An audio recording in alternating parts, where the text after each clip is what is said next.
So, at a time when many Nigerians, in spite of official attempts to stop them from protesting, went out to express their objection against bad governance and a cost of living crisis, and succeeded in commanding the government's attention, what now and what next?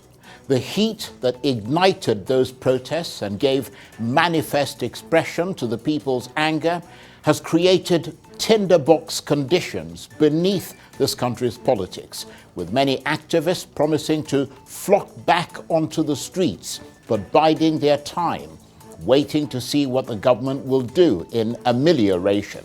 A government many believe fears mortally the exercise of the right to protest, a right that it is supposed to defend but rarely protects and regularly encroaches upon. But protests there will be, because as one American politician once said, moderation in the pursuit of justice is no virtue. So if the government fears the thunder that might rage across Nigeria if the protests return, and if it wants to keep the lid on that tinderbox, why not just fix the things the protesters are asking for and give the people a more robust economy, greater security, more accountable government, and a new, more representative constitution? I'll be joined in the studio by the lawyer and public policy analyst Daniel Bwala. And later, I'll also be joined in the studio by the human rights lawyer and good governance activist Deji Adeyanju. I'm Charles Enyegolu, and this is Arise Primetime.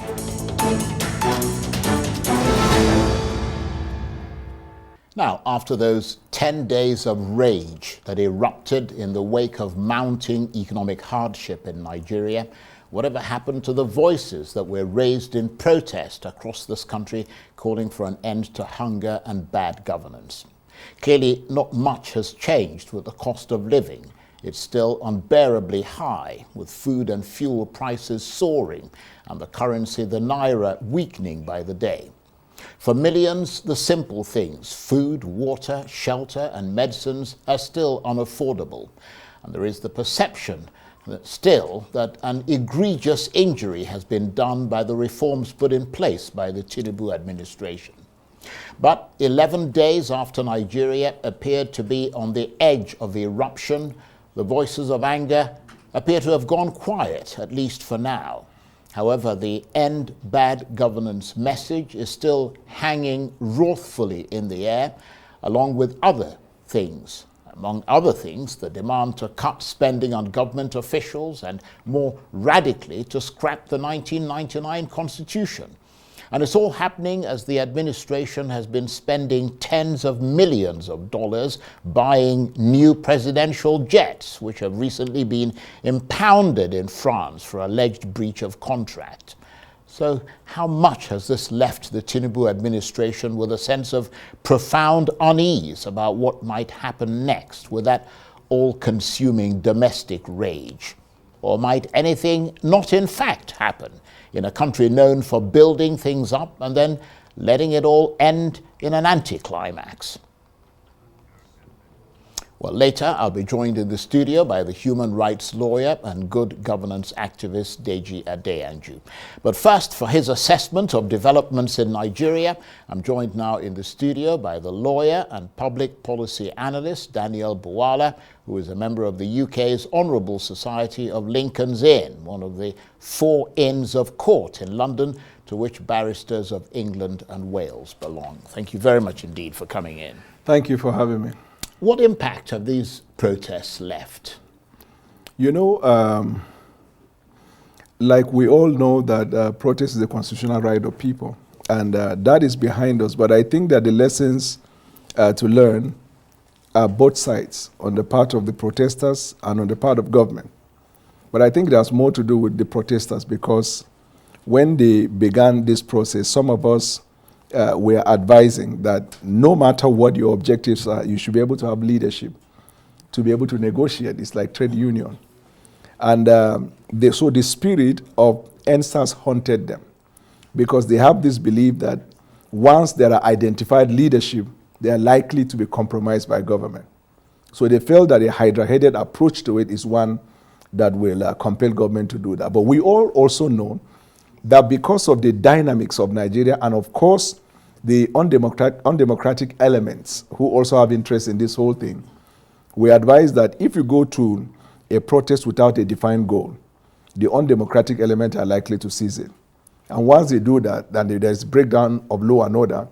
Of course, section 45 to section 35 to 41 of your right will be abridged, because once there's a breach of peace, then any law that is reasonably justified can be applied.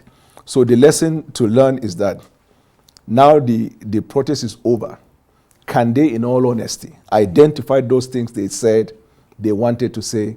They can beat their chest and say there is a commitment on the part of government to do it. Definitely no. But in contrast, President Bwala Ahmed Tinubu, long before they went into the street, called on them to have a discussion with government. Because some of the things that they were talking about, which of course trended in social media and mainstream, were understood by government, and government had already begun steps to addressing them. Like, for example, hunger, the release of truckloads of food, the area of employment. Then there was this negotiation with the labor union, which they had the minimum wage, which is a baseline. Of course, it's renewable after a period of time. And then other things that they were demanding, which would take time, like certain reforms that would require constitutional amendment.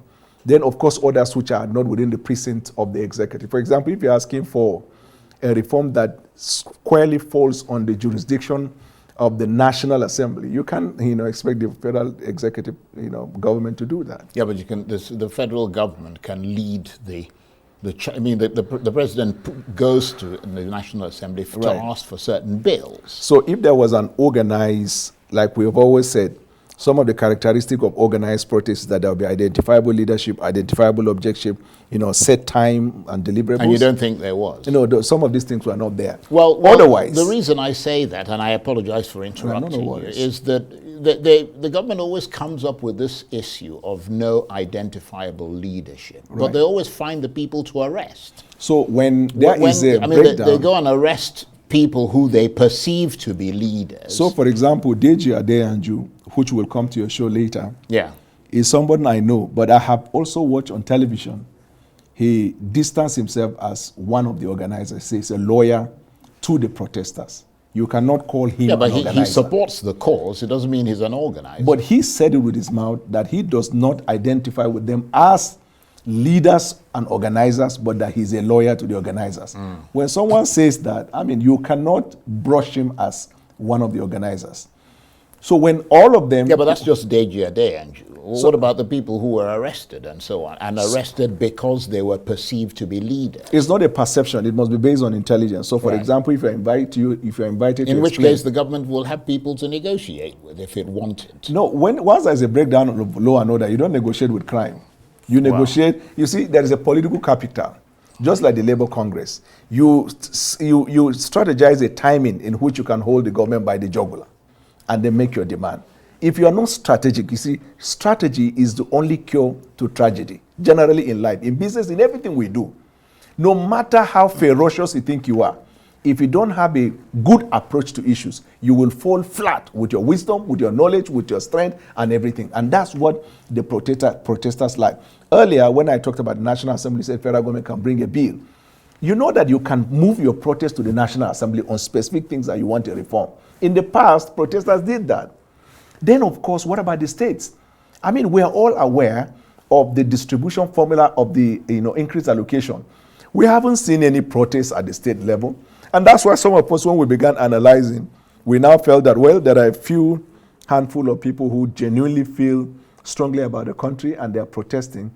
Then there are those who don't know what they are protesting. They can move with whatever wave. But then there are undemocratic elements that want a platform to be created. Otherwise, Dr. Charles, how do you juxtapose individuals who on a normal day will not be able to identify a flag of a foreign country, identify the Russian flag, and we're producing it? Yeah, well, that's a different kettle of fish. The point really here, Daniel, is that for a lot of the protesters, and you've identified many of them as having genuine intentions, and they were out there. I mean, you would have to say that majority of them were peacefully protesting. The problem was that the government did not appear to want the protests to hold at all. I mean, we hosted many of them here. So, well before the protests began, they were coming up with all kinds of things, making presumptions about what was going, and predictions about what was going to happen, which made a lot of people suspicious. So just to start saying, well, why are you why can't you let the protests happen? And then let's see I mean, give the people protection. Yeah, that's what you're supposed to do. Yes, of course, an irresponsible government will make that assumption that we will wait until when there is a happenstance before we can predict. But a democratic state has institutions like intelligence. If you have been on social media, you would have been seeing the trending social media. So trending stories as burning infrastructure of government, killing of individuals. These things circulated. You can say they are isolated, but how else will the government be able to? And what the federal government said, to the best of my knowledge, is that you have your reason to protest, but you have to also know that there are undemocratic elements that want to take advantage. On the part of the president, I know for a fact, and it has been covered by the media houses, he emphasized that no law enforcement personnel or official should stop protesters from protesting or brutalize them. That he said not less than once, twice, or three times. That's the position of government. And I think just before the protests, I was in the country, I met with the president. When I came back, part of what I was telling the people, based on my discussion with the president as a private citizen, his position is that it is the right of citizens to protest. But that he's saying, please, I beg you not to go into protest because I have heard you and I'm busy trying to address your concerns. Yeah, but you're saying he's heard them.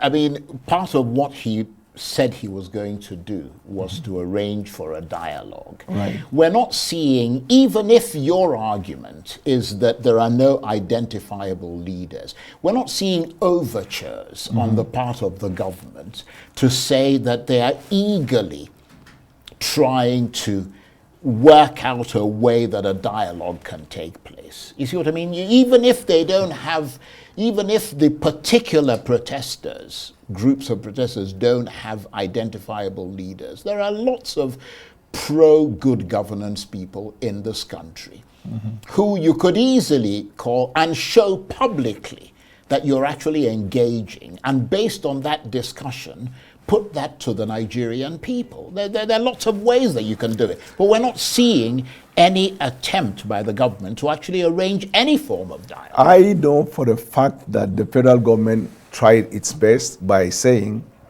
if you are a leader or you're part of the people organizing, we plead that you do not go into the protest. Just come, let's have a conversation to know what your demands are. You will also hear from our side. Yeah, but that sounds almost like you're threatening the No. when you say that kind of thing. They have a right to protest, they have a constitutional right to protest. Which, as a government, you reiterated that, but then you also have a right to plead with them not to go into protest. Yeah, the reason they want to protest, let me tell you, sir, the reason they want to protest is because they feel unless that is done, the problem will not be addressed.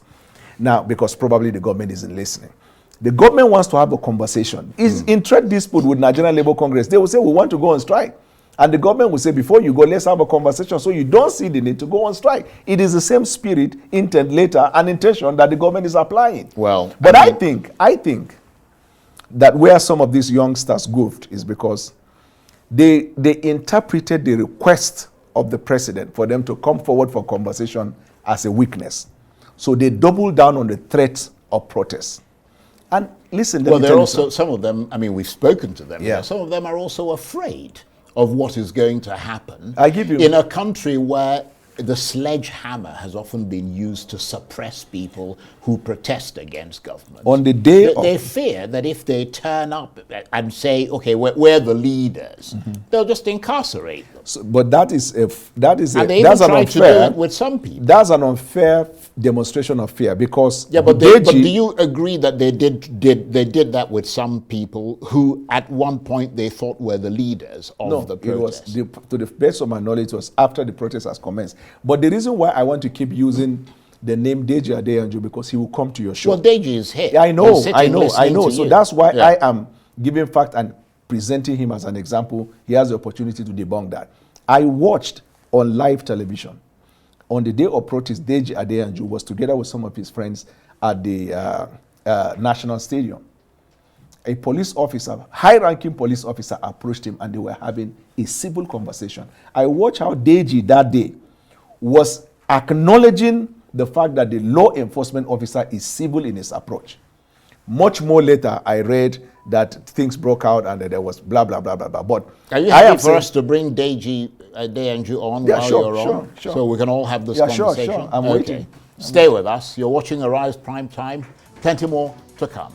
Stay with us.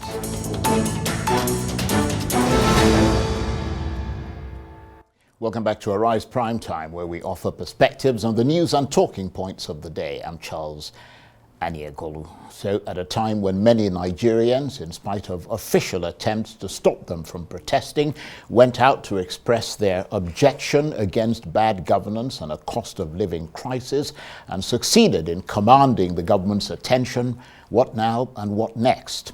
The heat that ignited those protests and gave manifest expression to the people's anger has created tinderbox conditions beneath this country's politics, with many activists promising to flock back onto the streets, but biding their time, waiting to see what the government will do in amelioration.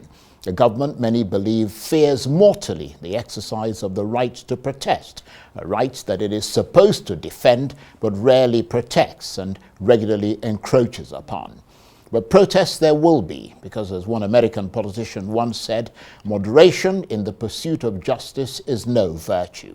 So if the government fears the thunder that might rage across Nigeria if the protests return, and if it wants to keep the lid on that tinderbox, why not just fix the things the protesters are asking for and give the people a more robust economy, greater security, more accountable government, and a new, more representative constitution?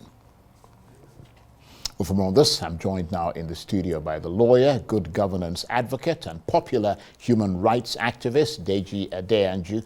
And I still have with me the lawyer and public policy analyst, Daniel Bwala, who's a member of the UK's Honourable Society of Lincoln's Inn. And that's, of course, one of the 4 inns of court in London to which barristers of England and Wales belong. Thank you very much indeed for joining us. And it really is nice to have 2 lawyers here, isn't it? I'm happy to welcome him to the profession. Yeah. And a senior lawyer and a freshly minted lawyer. Yeah, that's quite a combination, isn't it? But let me start with you, Deji. 10 days of rage, that's how it was described, and that's how long the protests lasted. What do you think they achieved, and what did they fail to achieve? I think by and large we've achieved to reinforce the fundamental right to freedom of assembly in our country, and that Nigerians are not slaves in their country, and that we are not a conquered people, because it was almost appearing that Nigeria was an annex of the Bwala Tinubu empire, and many of the traditional rulers who had gone to pay homage in the presidential villa, and also traditional religious leaders, and who were now trying to compel people not to protest. It was beginning to look like a monarchy. But on August 1st, 2024, we proved to the Nigerian people that we are not a conquered people and that we do not cower in the face of intimidation, threats, and harassment. In fact, the security architecture in the country practically was threatening the entire nation that they must not protest. But we proved it. The protests did happen. The protests are not yet over.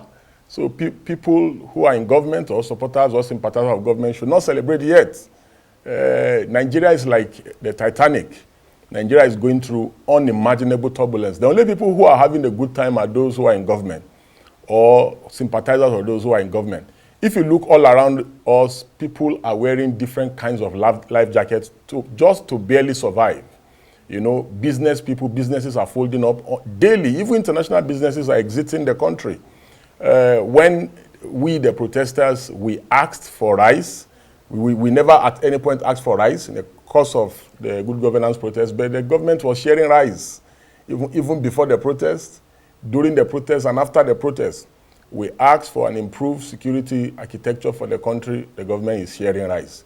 We ask that they bring back subsidy, the government is sharing rice. We ask that they amend the constitution to have a people-oriented constitution. Because this particular constitution was written by the military. They just gathered together and wrote the constitution. We ask for a people-oriented constitution, they are sharing rice. The people ask for cheaper fuel and that the refineries in the country should work, they share rice. So this is not, rice sharing is not the solution to our economic, societal, and political problem. We ask for cutting costs of governance in the country. The president buys a new presidential jet. He launches it in grand style. He goes off to go and chill in France. So this government, they are insensitive. They are deaf and dumb. Even if protesters were to negotiate with the government on armed protesters across the country, they shot and killed them. That's the kind of government you want to negotiate with. The fears of the protesters that if they had a leader, that they would be targeted were justified during the protest. Because even right here, I was right there in Eagle Square, and the police were attacking us on armed protesters. It took the intervention of even other security agencies to tell the police to stop attacking protesters right here. The police attacked journalists. Thank God your colleagues.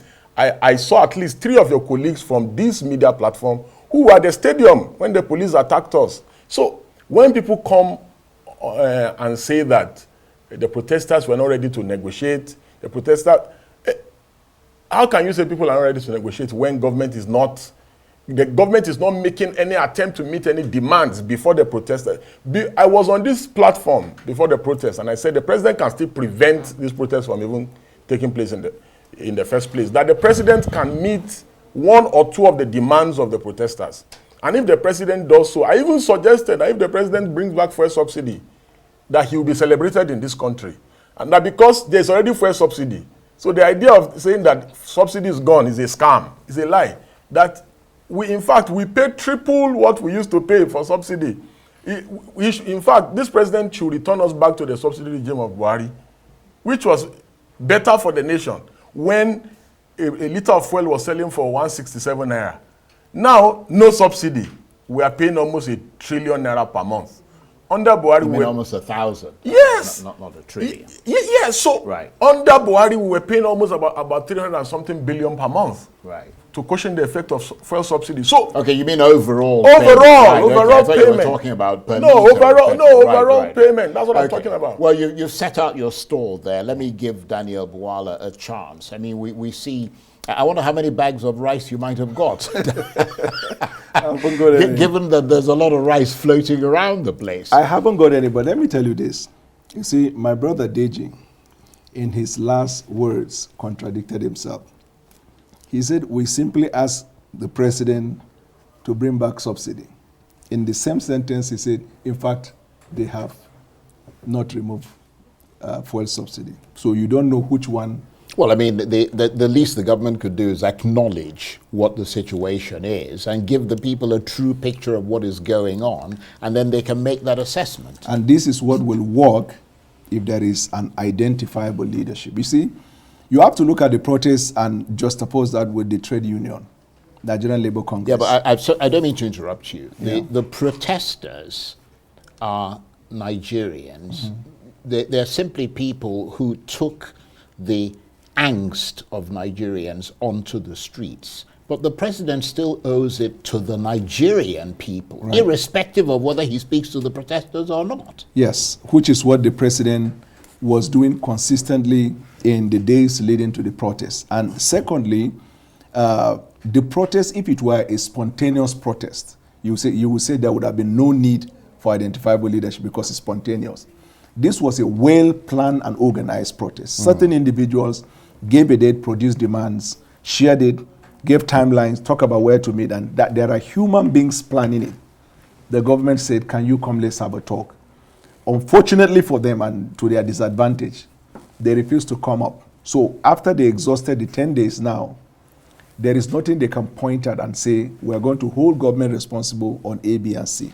And my point is, if they had secured representation, where you come to the president and say it. You see, the idea of coming to meet with the government is so the government who can tell you from what you're demanding, what can be, what cannot be, what requires time, and you can have an understanding. That's a good point. But in fairness to the protesters, it's not as if the government said, just to say, we will dialogue with you. The president didn't say, this is the person who's been appointed to lead the discussion. In other words, he's holding the protesters to account, or you are, saying, well, you don't have any leaders. But the government didn't say, well, here are the people we want you to negotiate with. So go and approach those people. No, because that's the wrong way to do it. You see, there is a government. Nigeria is a government.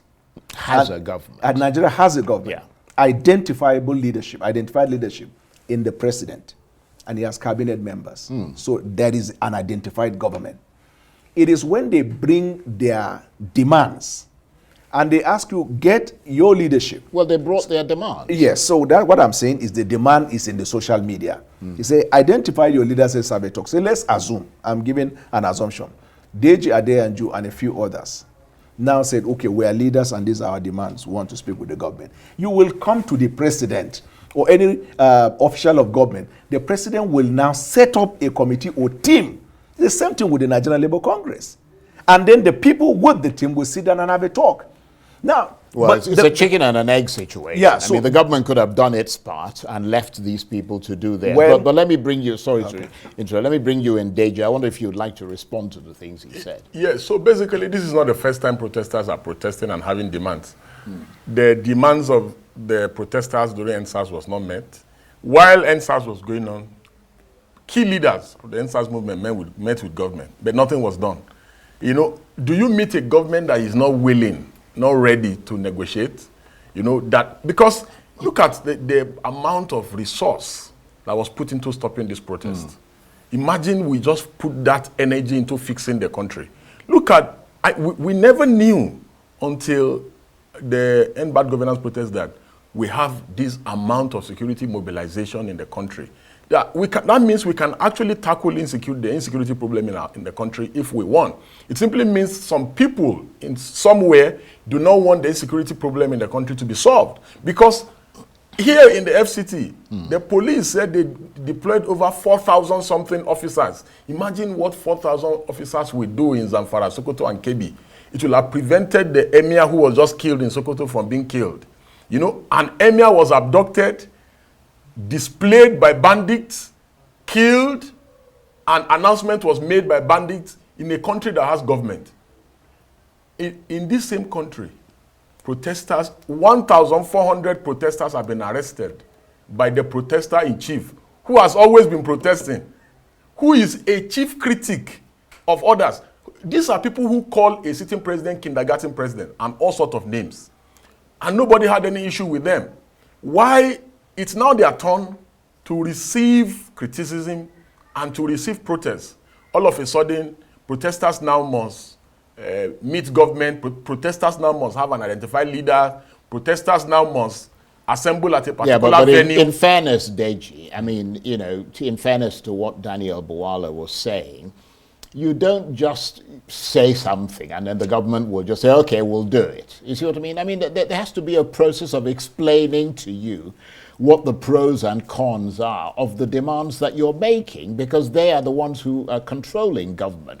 What about gesture? I mean, the president did make gestures, let's face it. I mean, he came out, he spoke to the people, he said he was willing to engage with the people. What about the gestures that have been made? Like, for example, we heard recently that the National Assembly said they're going to reduce their salary for 6 months. President Tinubu recently told his chief of staff to ensure that the cost of governance is cut by slashing the size of his entourage on foreign and domestic trips, as well as those of the vice president, the first lady, and ministers. That's a cost of governance reduction measure, isn't it? That suggests some measure of goodwill on the part of the government.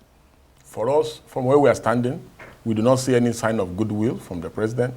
The most brazen of lack of any care for the Nigerian people is the presidential jet that he just launched.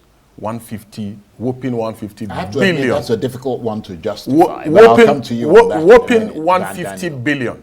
The jet that he replaced is still almost a new jet. In the US presidential jet is almost 50 years old. The British Prime Minister was still flying commercial of recent. Look at, even when it comes to cost of governance, the US president, everything he eats in the White House, he pays for it. If he orders any fish, he pays. Anything. It's not like you like fish. No.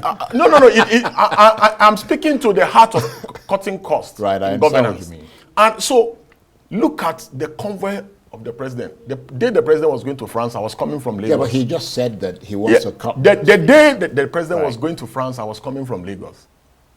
My Dr. Charles, you will not believe the convoy of the president is enough to get the president impeached if things were working in this country, sincerely speaking. And additionally, it's important to note that the demands of the protesters were not hatched in a room. Government knows the demands of the protesters. These are popular demands. They resonate with the Nigerian people. The economy is hurting because we have floated out the naira. The economy is hurting. We know that for a fact, Nigeria is dependent on petrol. And the protesters have explained why reverting to the old price of fuel will help the economy. Because what the president thinks he's saving the nation, but he's actually subsidizing the governors. The president is subsidizing himself and politics. Okay, you don't want to subsidize the poor. You don't want to subsidize. When you subsidize the poor, you are subsidizing the economy. But you want to subsidize Akpabio. The other day I was in Lagos, I saw the cover of Akpabio, Godswill Akpabio, the Senate president, who said we should go and be protesting. He will be in his house eating. For him, it's always about eating. The most important thing and most relevant thing for me as a citizen is that when this president came on board May 29, 2023 last year, the president was clear, he was emphatic. He said, dear citizens of Nigeria, who are my citizens? I'm appealing to you that you should all make sacrifices for this country. Have Nigerians not made sacrifices in the last 1 year? Have Nigerians not tried? Nigerians can barely breathe. And when this president won the election, he said, let the poor breathe. But he's practically suffocating the life out of citizens daily. This new jet, Dr. Charles, I was at the airport. Is one of the... I'm not a doctor, by the way. You can just call me. You can just call me Charles. Charles, you know, let me tell you, that jet is a passenger plane that can comfortably take 250 passengers. I saw the plane myself. The president does not need that kind of luxury. He doesn't. Because Nigeria is the poverty capital of the world. Nigeria cannot afford that luxury. We just took a loan from IMF, for God's sake. Our leaders are behaving like bandits. They are extremely insensitive. Okay, let me bring you in, Daniel. Thank you for your patience there. I mean, to be fair to you, because we have to try and balance this. I mean, I think Deji has made a lot of very good points and points that touch the hearts of the people of Nigerians. I mean, that's a fact. Nobody can deny that. But to be fair to the presidency and the government, the president, a lot of the money that has accrued from the removal of subsidy, state and local governments have seen more revenue accruing to them as a result of that removal. You have made this point several times that people should be holding their state governments and their local governments to account. Would you care to buttress that point? This is why I believe that it bears repeating that the protesters are just moved by the waves and utopic euphoria. If it is an organized protest, it must have objectives. You want to deal with hunger, you want to deal with unemployment, you want primarily health care. There are some of these things. Now, Deji is a lawyer, so he must know this. If you look at the Constitution, there are matters that are within the exclusive list. They are responsibilities of the federal government. There are matters that are in the concurrent, means there's a joint responsibility, the federal government and the state. Most of what the protesters were protesting are matters that are within the precincts of the concurrent, but they fall squarely at the state level. We practice a federal system of government. That was what brought about the issue of increased allocation. So state and local government are getting nearly half of what the federal government, that is in totality of the revenue, gets. And a better and organized protest will be one that will be channeled towards the state and the governors, because since the increased allocation and the revenues coming to the state, don't forget that these allocations are not the only revenues in the state. There is IGR and there are local and international loans. So they are not looking at the governors. Fundamentally, our democracies rest squarely at the local level. So that's why we feel they're technically in charge of most of the development. Exactly. Really. Yeah. As a matter of fact, 70% of what affects the president is still influenced by the governors. I've been saying that in terms of his ministers. Most of the time, governors nominate them, the ambassadors, the MDAs, federal high court judges, state legislature. They are in charge of everything. Do you know the truckloads of food that were released to them? They refused to share it prior to the protest, just because there was achievement of the local government autonomy, which they were not comfortable about, just as to punish the president. I will appeal to Deji and the people he advised to tell them to be more serious about protests if the substance are the issues that they care about, which is dealing with poverty, well, they do unemployment, care and about rest. those Yes, so they have to look beyond the idea of gathering in the street, pointing at the president, gathering on the street, pointing at the president on matters that are in other words, it has president. to be moved to the next level, is yes, what you're saying. to the state for governors. it to have to be effective. And then to show good faith and lack of ill motive. Well, what's your reaction Then let to me say this before we get to him. I'm sorry, sir.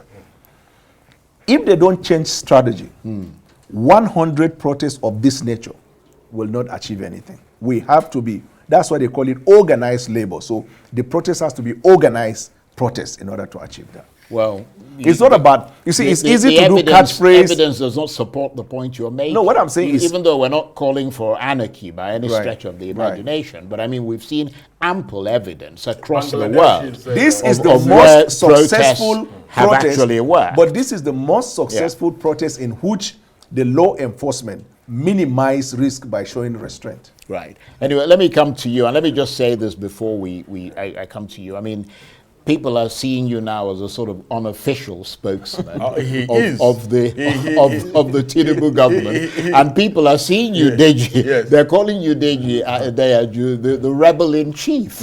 Well, Charles, in Nigeria.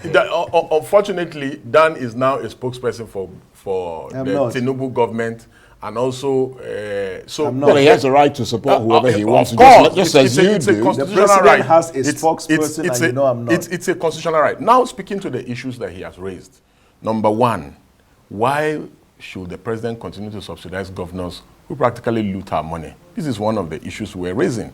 It's better to give the money direct to the people, direct to the economy, than to give to the governors. In the last 1 year, the money that was saved from subsidy, what have the governors done with it? Nothing, practically nothing. But does the president have the constitutional right to withhold? So now the issue that we are discussing is that if you subsidize, you are taking the money that every nation in the world subsidizes products and services for their people. Yeah. Some nations, even subsidize walnuts for their citizens. So subsidizing for the economy, you are trying to save the economy because we are dealing with extreme inflation. So when you subsidize for the economy, you are improving the welfare of everyone, not the welfare of the governors who receives the FAQ, and they change the naira to dollar and put more pressure on the dollar. Do you understand? So you are subsidizing for the whole country. So that is number one. The president needs to put the interests of Nigerians above politics. Because if he's thinking about second term, he will continue to subsidize for the governors. That's addressing that first issue. On the second issues, is it not ironic that majority of our problems in this country is tied to corruption? But the EFCC that should have the maximum support of every citizen of this country does not have it. Because if we fix corruption, I will give you a simple example with Yahya Bello. Yahya Bello, who is currently the former governor of Kogi State. Governor of Kogi State, who is currently above the law, who no longer has immunity or enjoys immunity. Yahya Bello is free, walking the street, but protesters have been arrested here in Abuja, and in other parts of the country, and they've spent 2 weeks in custody for protesting. Their only crime is that they protested. Yeah, it sounds like a travesty. In Katsina, sir, in Katsina, protesters were arrested. They gave them summary trial in a police station. Then an adjournment was given for a month's time. So that means those protesters will be in custody for 1 month for protesting. But Yabelo walks free. Now you want to talk about issue of equity, because the idea of rule of law must be exercised impartially, and it must have general application. The derogations from fundamental rights enshrined in Chapter 4 of our Constitution, they are very clear. The circumstances for derogation, none of those circumstances is present as regards to the case of Yabelo. Now, why is EFCC not getting the support that it deserves? For instance, let me tell you something. People say, oh, Yabelo is above the law. No, he's not. It is the president that is shielding Yabelo. Because there is no way that a man will be alleged of stealing 80 billion. The EFCC has gone to court. The EFCC has a warrant for his arrest. They say EFCC attempted to arrest him. He evaded arrest. In fact, the EFCC can go to government houses if they suspect that a governor has changed federal allocation that he has gotten and he has transferred to dollar and he has stockpiled in government house. Because that's what majority of them do. With the money that Tinubu is saving from fuel subsidy, that's what they do, majority of the government houses. And the EFCC can go to the government house and confiscate the money. The immunity that the Constitution envisages is for the individual and the person of the governor. The stolen funds and looted resources do not have immunity. Although there's a question mark, because when you haven't found someone, you haven't proven, I mean, to the point of, I mean, ineluctable, unquestioning doubt that the money is the actually security agencies, then it might be difficult to actually go there. No, our laws are very clear on anti-money laundering. Our laws are very clear.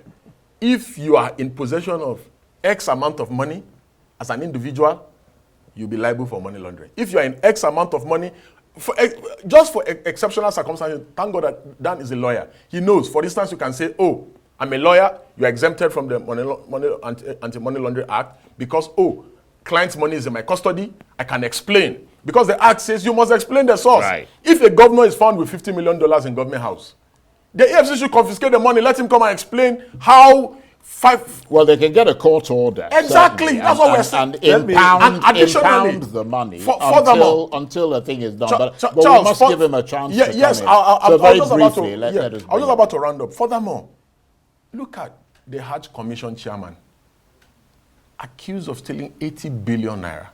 80 billion naira. In a nation that strives at hygiene, by now, he will be arraigned in court. By now. Because the greatest way to show protesters that, yes, government is making efforts, government is trying to assuage their feeling, is that the president should not be getting on that jet. Yeah. The optics. The optics matter. Yeah. They matter. So now let me concede to Daniel. Okay, Daniel, please. I'm not aware that Bello is roaming in the street as he has said, because I'm aware that Bello has been declared wanted by the law enforcement. And that he's in hiding somewhere. And that he's in hiding. Right. I'm also not aware that monies have been identified in any government house, because if they exist, this is part of the things I talk about. Protesters have to be organized. You launch your protest around that level. The government or the law enforcement will have no option but to do that. With respect to the subsidy, the federal government has been subsidizing actually. Prescription drugs, subsidizing in agriculture. You see a lot of areas subsidizing in transportation. In the FCT, since the launch of the rail system, they say from here till December, they are not going to be collecting money from people. Then there are many other areas the federal government is looking to subsidize, and that's the belief of the president, that fuel subsidy benefits cabal and rackets. What are they subsidizing exactly in agriculture? Because we've heard a lot of farmers complaining about fertilizer, for example. They give them for seed, they give them fertilizer. They're saying that fertilizer used to cost 15,000 naira. Yeah. Now it's costing 50-something thousand, and they're not seeing the subsidy. That's the subsidy of fraud that we're talking about. So where is the subsidy? There are subsidized fertilizers in the same way that you saw the other time when federal government said 50 kg of rice should be sold for 40,000 to Nigerians. It's like that. There are subsidies. Now, I expect that protesters and those who do investigative journalism to go and then find out whether these things don't exist. And then if they don't, then they can bring it to the fore. Yeah, but that's what I'm saying to you, that we've heard from farmers who have said that they're not seeing the subsidy. That they're paying a certain amount of money, which is a market rate. Yes, in fact, recently Al Jazeera did an exclusive with us, did an exclusive with the farmer. The farmer said, just last year, fertilizer was 15,000, 15,000. Now fertilizer is 54,000, 53,000, depending on where he's you're buying from. airing something that has been aired previously. Exactly. That is the common. Yeah, exactly. That's let me say something. So this is what we welcome. Yeah. This is what government welcomes. Citizenship engagement. He's in government then. No, he's in government. All of us are government. No, I'm not in government. You are not in government. You are not a Nigerian citizen. No, I'm not in government. I'm a citizen of Nigeria. I'm feeling the pinch as much as... Who isn't feeling the pinch? I'm feeling the pinch as much as the cameraman. I believe me. Let me answer. You haven't allowed me to answer the question. If this president returns fuel back to 167 naira as he met it a year ago, believe me, I'll issue a statement commending him. Okay. Daniel, we've got 2 minutes left. Yes. You've got a minute, and then we'll give him a minute. So it is easy to say we want the federal government to restore the sale of the fuel to 150. But we expect a more diligent discussion along that line to talk about the facts behind it. That if the government is going to bring back subsidy, where will the government secure the $2 billion monthly to back up the naira and then to subsidize? These are facts. For the government to do that, the government must generate $22 billion annually. The government doesn't do that. And the other way to deal with that is for the government to increase the output production of oil to 3.2 million. For the federal government to be able to generate that output, the federal government will have to invest 50 billion to generate the output. Now, very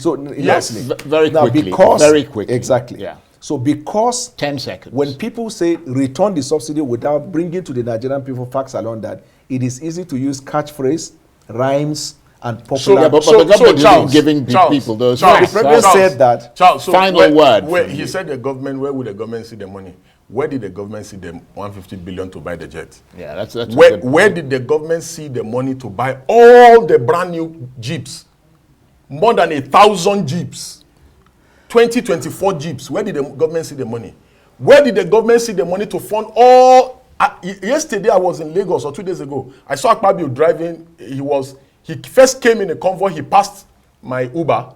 Then he went into the presidential wing. You seem to have an issue with Akpabio. Yes, he went into the presidential wing, and before our flight took off, I saw him flying one of the presidential jets. Well, just round off very quickly. Yeah, What's the point? So the point is, the government cannot find money to subsidize, and yet they can find money to spend on themselves. Yes, the government can find money to fund the expensive lifestyle and the government of the president. Found money and also the government can find money to also fund the extravagant lifestyle of politicians on that a daily note, basis. Gentlemen, this discussion, and I appreciate both of you very much. You were very civil in your discussions, and I think a lot of people would have learnt a lot from listening to both of you. Thank you very much indeed. Deji Adeyanju is a lawyer, good governance advocate, and human rights activist. And of course, Daniel Bwala is a lawyer, public policy analyst, member of the UK's Honourable Society of Lincoln's Inn. Thank you very much indeed. Thank you.